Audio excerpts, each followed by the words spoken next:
Razvantól Ginának és Ricinek. Ti vagytok az életem.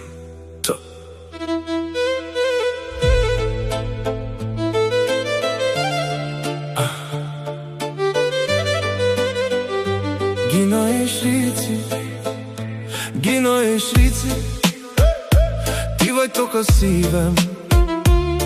Nélkületek az életem csendes és hideg.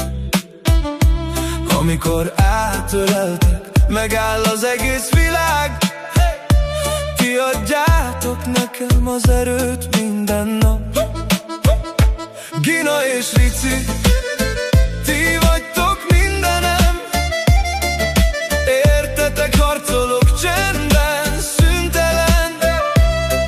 És ha egyszer elfáradnék az úton nagyon, a ti szeretetetek hazavisz engem. Emlékszem, mikor először megláttalak, a szívem akkor tanult meg igazán szeretni csak.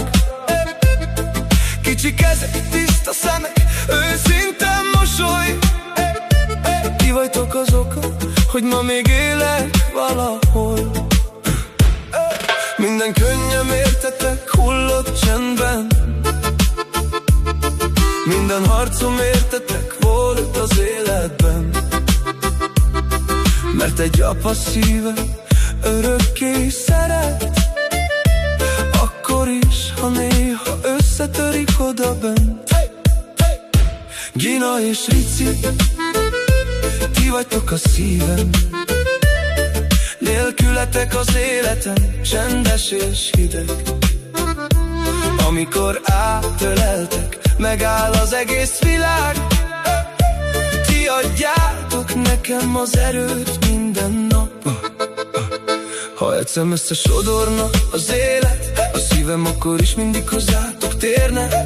Mert ti vagytok az én fényem az éjben, a legszebb ajándék az egész életben. És bármit hozzon még a sors nekünk, én mindig itt leszek veletek együtt. Mert nincs erősebb szeretet a világon, mint amit egy apa érez a gyerekeiért nagyon. Razvantól Ginának és Ricinek. Ti vagytok az életem legszebb része.